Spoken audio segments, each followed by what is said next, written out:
siang ini kita kedatangan seorang mahasiswa yang cukup berprestasi di dunia kesusastraan, khususnya di baca puisi. Nah, siapa itu? Inilah Dede Iya.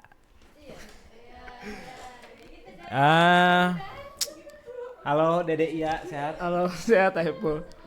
Sibuk apa sekarang Dede Iya? Sekarang karena mungkin lagi libur kuliah ya, sibuk menjalani kegiatan selayaknya bukan mahasiswa, tapi lebih ke di luar kampus sih, lebih ke bisnis mungkin sama ini mentoring anak-anak di SMK juga. Oh, mentoring apa? Ini jadi kalau aku tuh sering ke SMK gitu buat mentoring lomba bidang sastra sih, A. Jadi ada Puisi gitu, penulisan. Jadi ada sekolah yang kebetulan waktu itu ngehubungin buat kalau ada lomba ke saya gitu ngehubunginnya. Oh. Jadi rutin sih paling kayak 2 minggu sekali. Dan berarti gitu, kayak pelatih. Ya mungkin kurang lebih kayak gitulah. Pelatih khusus di SMK, SMA, SMK Husnul Khotimah di Manonjaya. Oh, di Manonjaya. Nah, selain kesibukan Dede Iya teh melatih, kuliah, terus berteater gitu kan. Betul. Proses apa yang mengantarkan Dede Iya teh suka terhadap sastra dan teater gitu teh? Awalnya teh apa? Oh. Kalau proses yang mengantarkan mungkin berangkat dari banyak hal ya. Yang pertama itu pengalaman waktu SMK sih, yang waktu itu mulai diajak mengenal puisi sama guru. Terus sering menonton pertunjukan teater sejak SMK. Waktu itu pertama kali yang ditonton tuh Lautan Bernyanyi kalau gak salah, dari Teater 28. Lautan Bernyanyi berarti Tahun berapa pas Oh, itu mah collab antara Legion 28 sama apa? Teater 28. Yang iya Bali Jani. Ya, betul. Waktu itu nonton di GKT kan? Ada yang pentas di GKT. Nah, dari sana takjub dan pengen kayaknya ikut teater deh gitu. Takjub karena lihat setting yang besar gitu, atau memang takjub ke aktor-aktor yang main di atas panggung? Pertama ya pasti ke setting dong, first impression lihat tiba-tiba ada kapal di tengah panggung, itu lah gimana ini bikin kapalnya gitu kan. Itu yang paling pertama jatuh cinta ke teater mungkin. Asik. Dan pada akhirnya masuk Unsil. Terus masuk join di Teater 8. Betul. Oh, gitu. Sugante memang karena tidak ada UKM lain pilihan. Sepertinya cocok ya 8 ya gitu ta. Enggak, kayaknya udah ngincer Udah ngincar. Berarti udah pernah nanya-nanya pas nonton Lautan Bernyanyi, sempat nanya-nanya atau? Enggak sempet waktu itu, cuman waktu itu kan udah tahu Sampah Bode ya. Ketemu tuh waktu itu Sampah Bode. Ya nanya-nanya dikit, waktu ini pernah dipentasin di Bayi dan segala macam. Jadi berarti kayaknya nanti Mas Konsil join 28 deh gitu. Join 28. Dan pada akhirnya sekarang sudah join. Join. Masih menurut Dede Iya proses di teater gitu. Karena kan mungkin karena suka baca puisi, ya. Dede Iya sedangkan di UKM 28 teater kan lebih condong ke pertunjukan ya, pementasan teater, monolog lah. Mungkin tipis-tipis lah kayak baca puisi, jarang-jarang kan gitu. Jarang sih kalau di teater. Cuman yang perlu digarisbawahi, berpuisi juga tidak lepas dari ilmu keaktoran dan ilmu teater sih, A. Karena kan dalam puisi juga ya sama-sama menyampaikan pesan bagaimana layaknya pementasan gitu. Cuman bedanya ada batasan antara bagaimana berpuisi, monolog dan segala macam. Nah, jadi ternyata memang sepenting itu ilmu teater dalam berpuisi juga, bagaimana kita bisa menyampaikan makna dari puisi secara gamblang gitu, bukan asal ya udah baca kenceng teriak-teriak gitu. Enggak kan, ada bagaimana penekanan di dalamnya gitu. Dan itu sadar itu ya dari berteater juga dan dari panggung ke panggung aja sih, A. sambil belajar gitu. Nah, sosok yang menginspirasi di sebelum masuk di dunia perkuliahannya, siapa memang tentu kan punya sosok yang memang diturut, contoh misalkan saya suka di bidang videografi. Tentu ada sosok yang memang menginspirasi lah gitu ya. Ya. Kayak apa Gari Nugroho kan gitu ya, film-film yang eksperimental terus abstrak dan lain-lain. Nah, Dedeye punya nggak sosok itu gitu? Wah, punya. Pak Bode sih. Deket ya, kayak kenapa deket banget? Peres. Ya emang karena ya waktu itu yang lihatnya Pak Bode. Oh, Pak Bode, oke. Iya. Kalau lihatnya saya Gak tahu. Baru kenal pas di Unsil, Pak. lebih ke Pak Bode berarti sosok Iya. yang memang menginspirasi Dede Iya biar apa semakin semangat untuk orang kudu karena puisi ya gitu ta. Ya, Orang betul. suka ya dengan gaya pembawaan baca puisi Pak Bode gitu kan. Nah,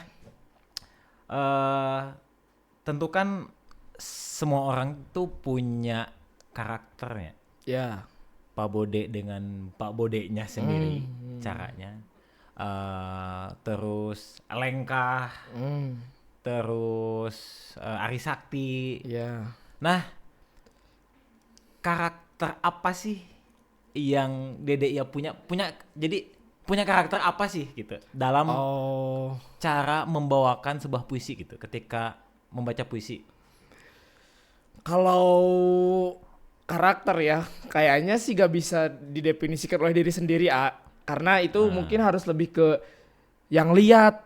Kadang saya gak sadar gitu saya gimana. Tapi kalau selama saya baca puisi ya saya karakternya ya ngikut bagaimana teks itu aja.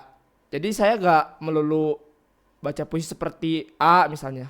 Ketika teksnya harus mengantarkan makna ke B misalnya. Jadi ya saya penyesuaian sesuai puisinya aja, membacanya. Gitu. Terus puisi yang memang sulit dari pengertian sebuah makna. Contoh misalkan anggaplah puisinya Sutarji. Misalkan ada beberapa puisi tuh. Betul. Iya nu hese iya gitu tah. Nu ieu teh maknana naon sih gitu tah. Ya. Puisi mana sih nu pernah Dede Iya temukan gitu. Temukan. Puisi siapa? Oh. Banyak sih. Yang paling susah karena saya seringnya membaca puisi yang deklamator ya. Puisi mimbar.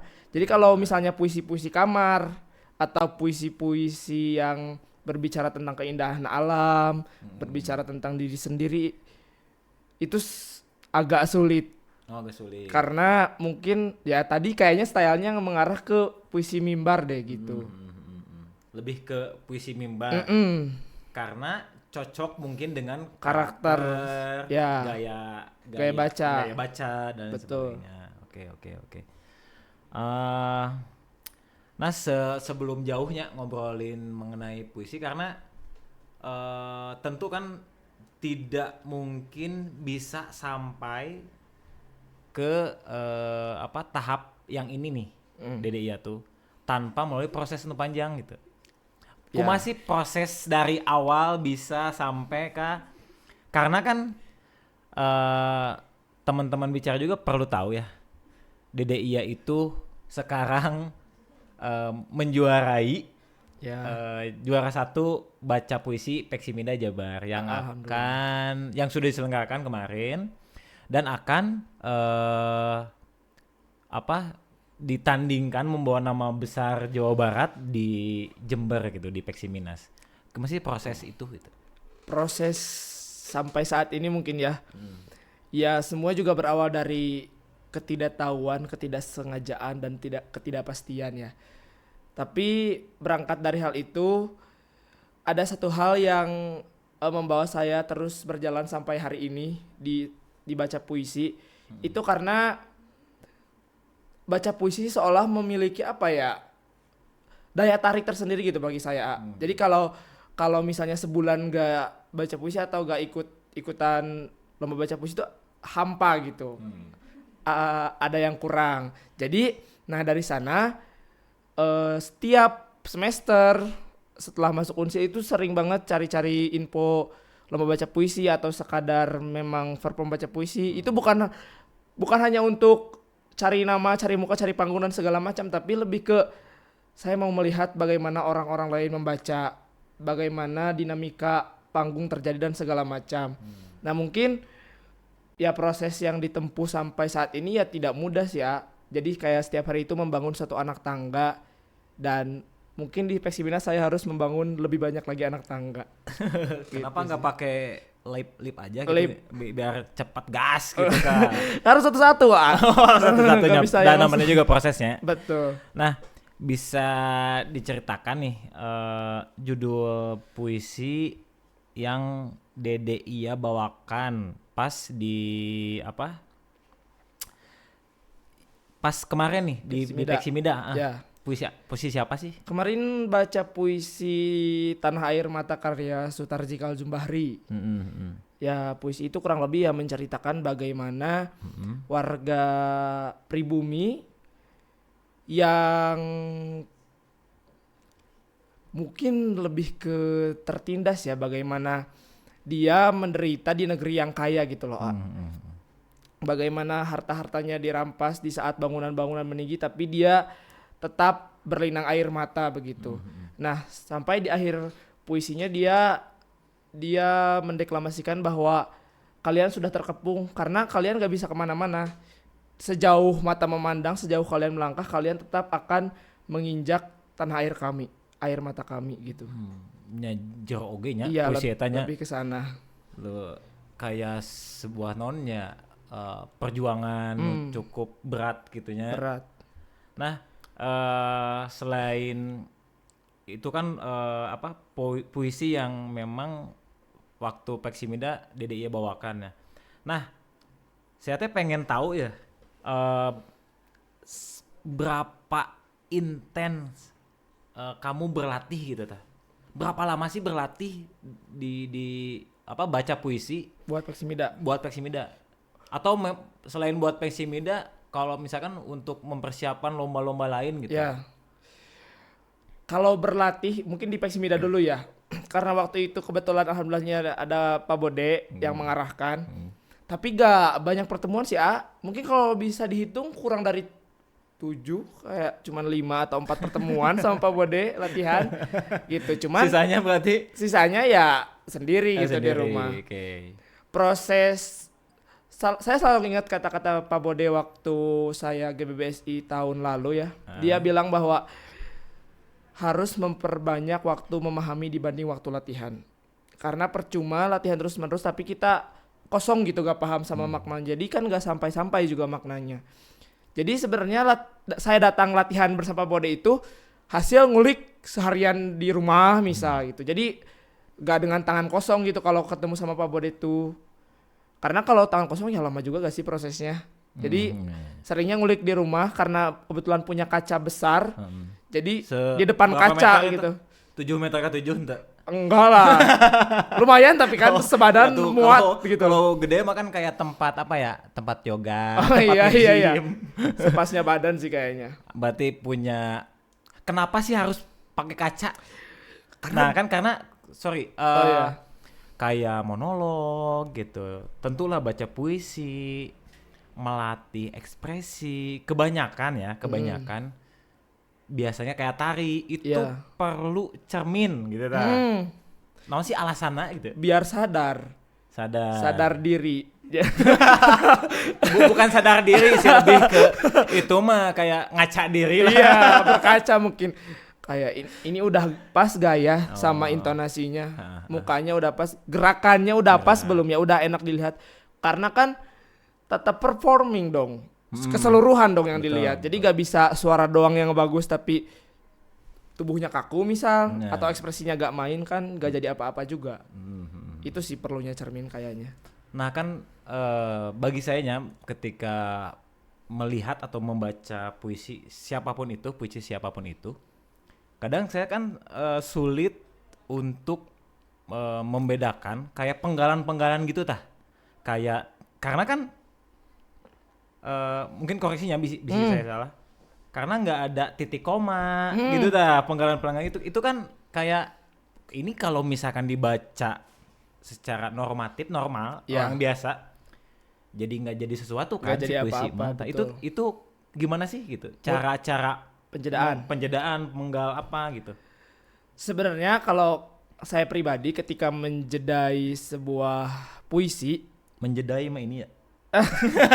Maksudnya memberi jeda di sebuah puisi gitu ya. Oke. Hal yang pertama dilakukan adalah baca berulang. Dan tahu dulu maknanya mau dibawa kemana gitu. Baru mulai bisik-bisik tuh bacanya. Ini gak enak jedanya di sini. Ganti deh di sini jedanya. Terus misalnya sering juga observasi lihat punya orang. Tapi ini gak serak juga nih.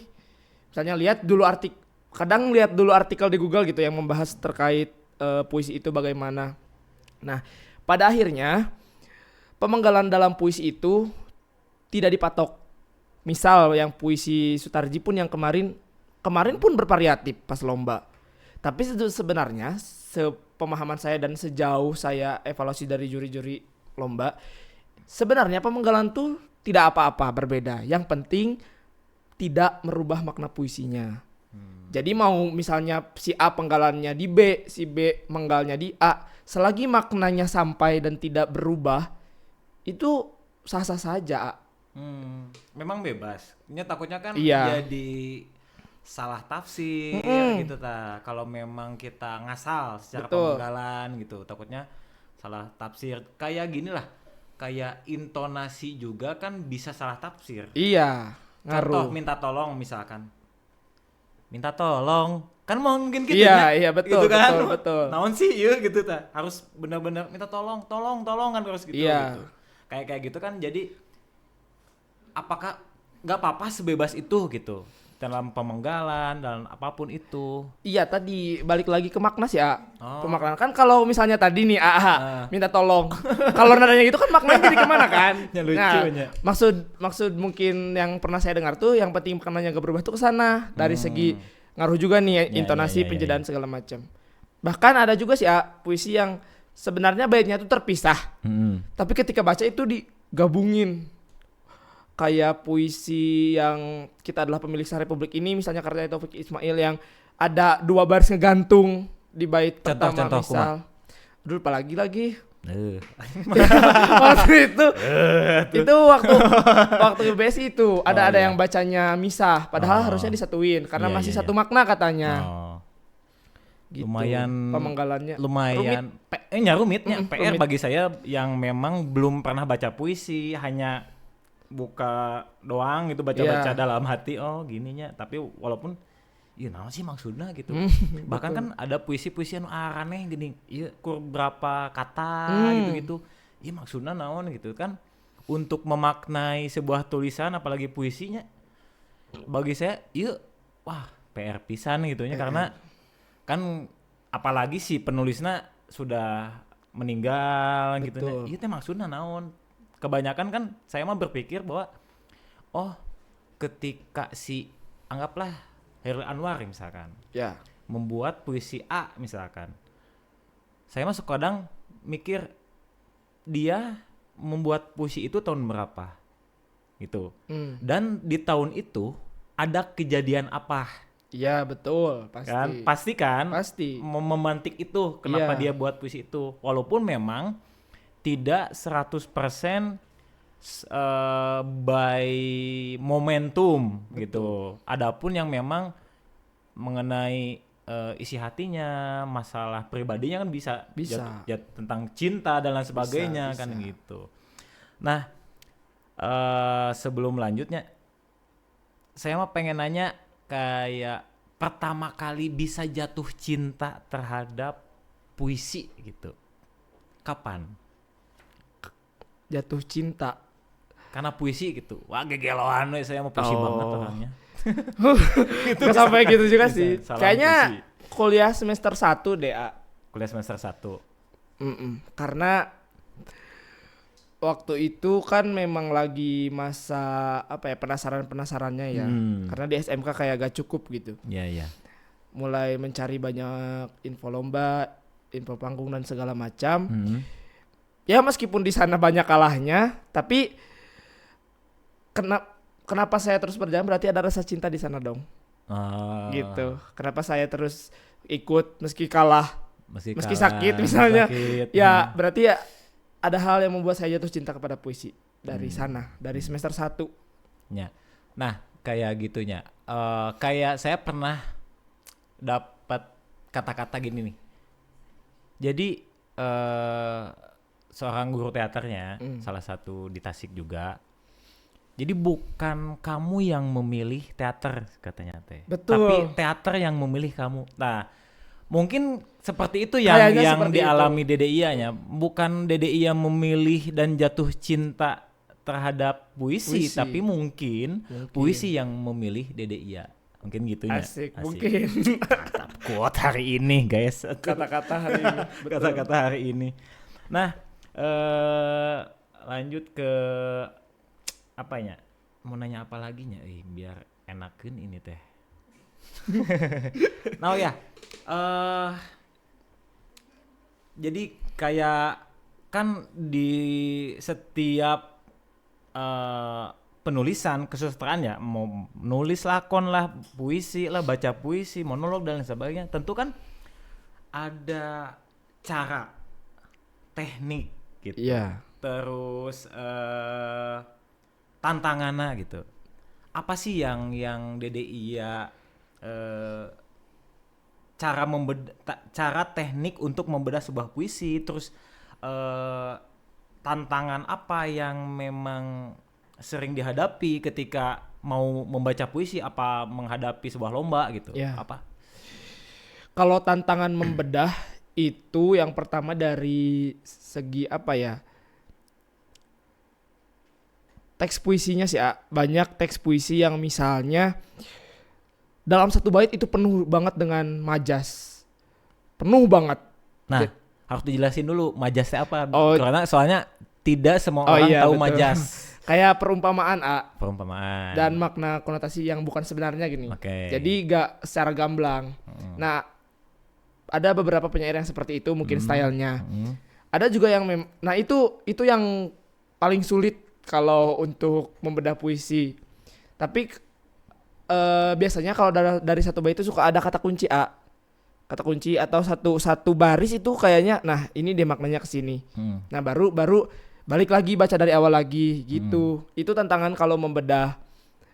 Kalau misalnya puisinya udah gamblang nih, itu lebih asik, lebih enak buat perform, buat tanding itu. Jadi kita gak terlalu. Puisi yang gamblang teh, contoh kayak puisi siapa? Contoh puisi Rendra sih ada. Rendra tuh ada beberapa yang langsung gitu to the point ke sana maknanya. Tapi banyak juga yang dia main kata juga banyak, main diksi juga banyak gitu. Iya. Kalau apa ya, tantangan buat pas menghadapi perlombaan atau baca puisi itu lebih ke, kalau lomba ya lawannya sama jurinya. Berarti harus menyesuaikan. Iya, karena kalau lomba seringnya sih gak tahu saya jurinya siapa. Dan sepengalaman ya balik lagi ke style juri. Karena kan puisi itu bukan lomba olimpiade matematika. Betul. Jadi ya balik lagi ke selera. Ya meskipun dasarnya tetap ada kayak vokal, intonasi dan segala macam, tapi style itu susah. Walaupun misalkan si jurinya anggaplah Kang Iman Soleh misalkan sama Peri Sandi gitu kan. Itu kan dua juri yang berbeda dan dengan gaya baca puisi yang berbeda kan. Betul. Punya karakter sendiri dengan Iman Soleh dengan seperti itunya. Peri Sandi dengan puisi apanya gitu, betul. Dengan cara pembawaannya tentu kan bedanya. Nah kan setiap membaca puisi itu kan, apalagi puisi-puisi mimbar teh kan yang gorowokan itu, aku adalah binatang jalan misalkan gitu ya. Kayak gitulah. Nah tentu kan apalagi misalkan ketemu sama puisi yang panjang nih. Nah itu kan lumayan sulit ya, ngatur napas, terus fisik, stamina, belum lagi nervous di atas panggung kan gitu. Nah gimana sih cara Dede Iya mengatur itu gitu, mengatur stamina, fisik selama masa-masa latihan lah atau Latihan. bentar lagi ya menuju apa namanya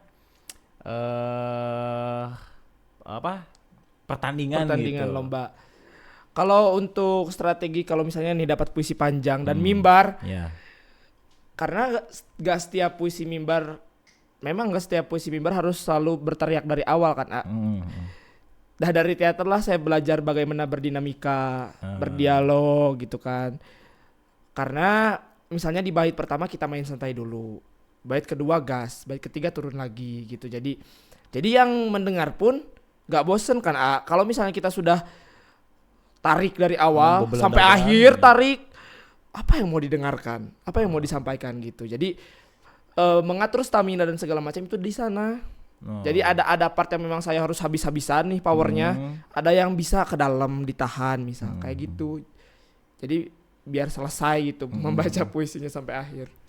Jadi selama Dede Iya membaca puisi di atas panggung pernah nervous deh. Terus cara mengatasi nervous itu teh gimana gitu? Pernah kemarin juga ada pas Pas Peksimida. karena tanggungannya ini harus juara 1 nih. Dia harus juara 1 nih, tolong. Oh, di bawah tekanannya.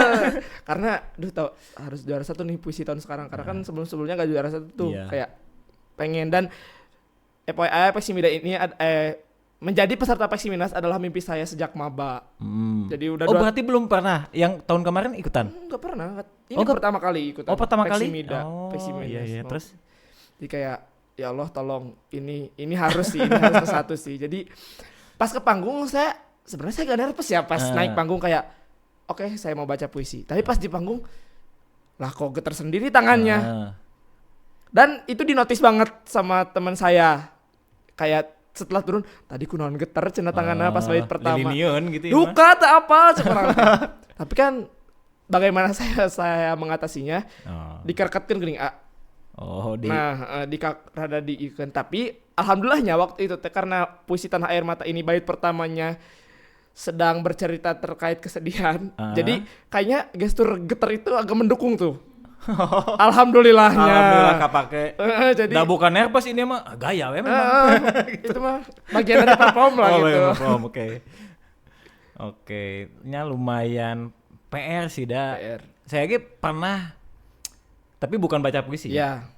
Dalam hal apapun ya. Nervous. Dramatisasi apa? Pokoknya teater lah. Ya. Gitu. Nah, disuruh main kan? Iya kumaha ekspresina. Kebayang kan?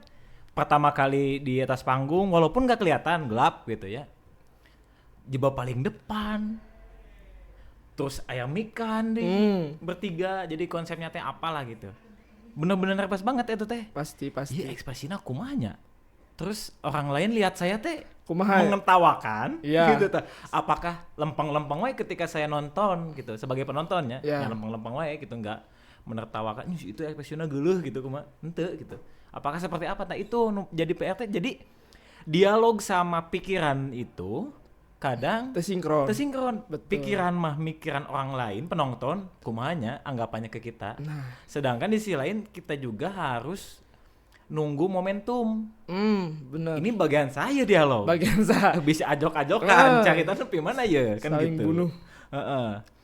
Nah, balik lagi Dede Iya kan kesibukannya teh sebagai mahasiswa nu memang cukup padatnya aktivitasnya. Iya. Yang saya tahu karena tadi ngobrol dulu kuliahnya berteater terus tadi sempat punya usaha kecilan juga. Iya.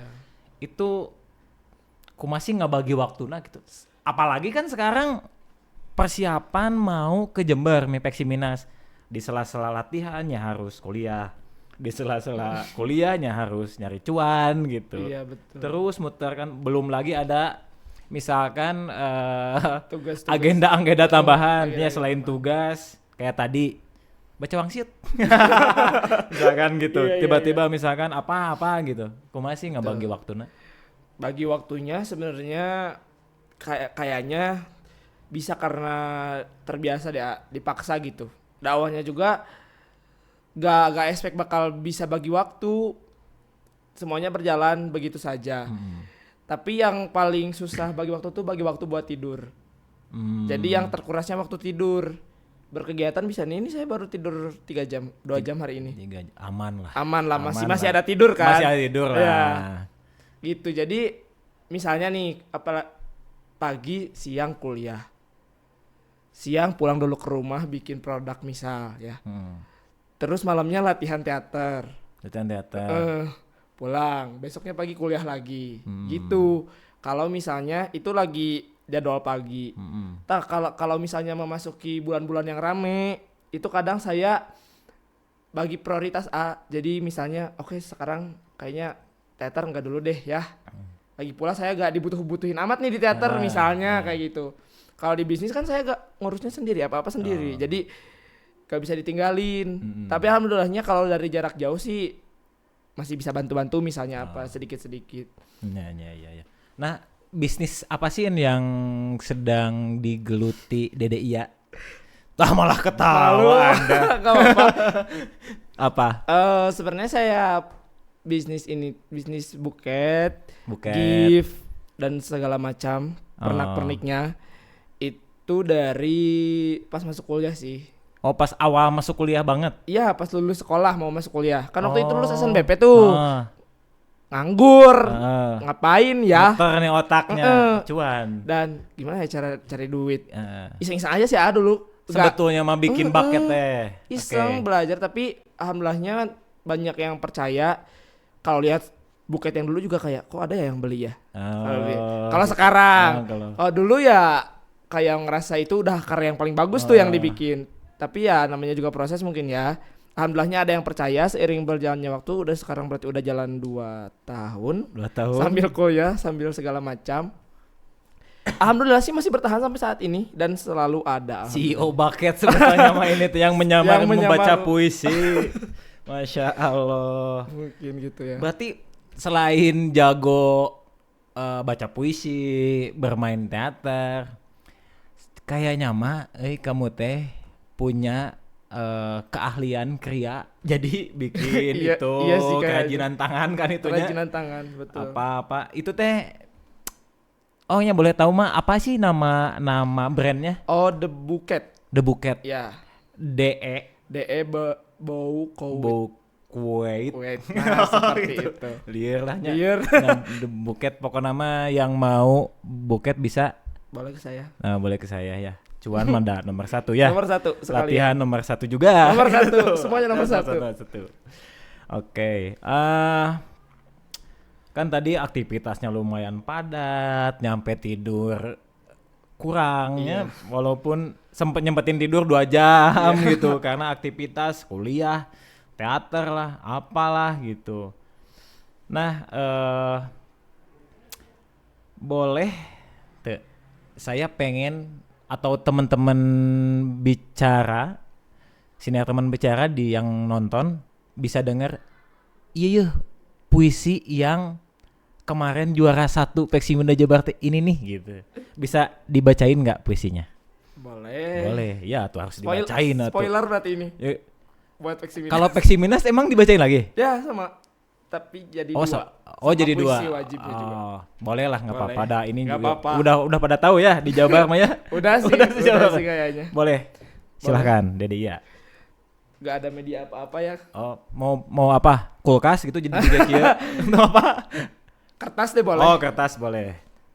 Kertas kosong juga gak apa-apa. Oh, kertas kosong. Gak apa-apa ini seolah-olah pura-pura ini. ya. Pura-pura puisinya. Sok.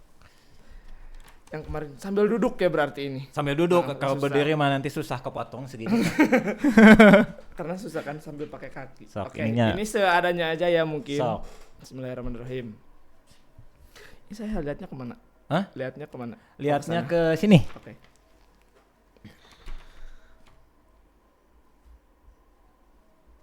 Tanah air mata Sutarji Kalzum Bahri.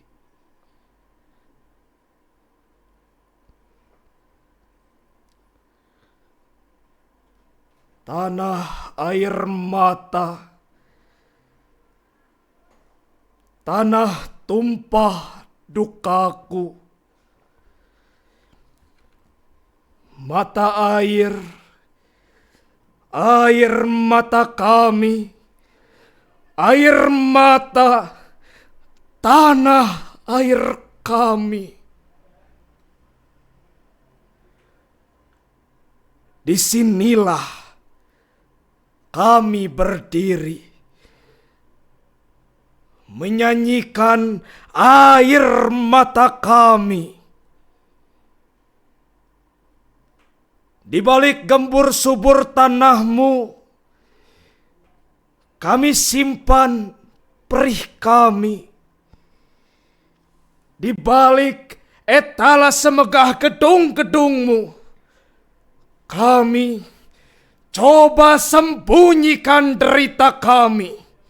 Kami coba simpan nestapa.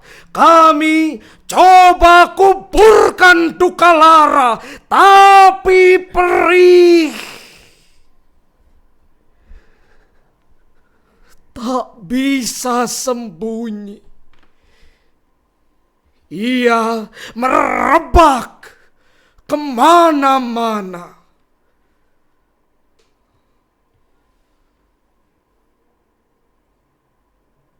Bumi memang tak sebatas pandang, dan udara luas menunggu.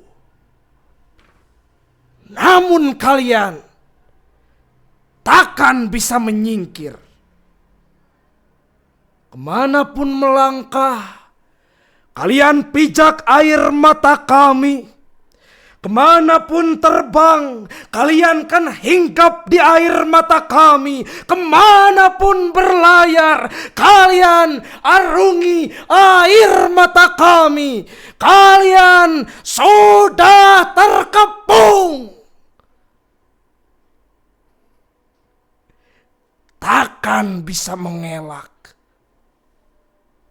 Takkan bisa kemana pergi.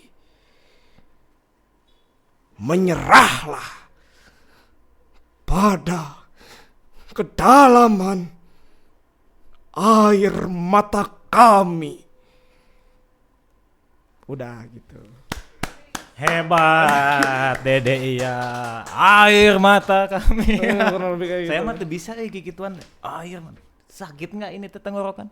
Enggak sih. Enggak, karena udah biasanya, udah Ya, mungkin udah kayaknya. terlatih, udah menjaga stamina, udah tahu ritme oh di mana saat naik yang tadi udah Iya, dicerita, di mana betul. saat turun, ngambil napas, ngeluarin lagi dan sebagainya. Keren. Malu. Nah, sebelum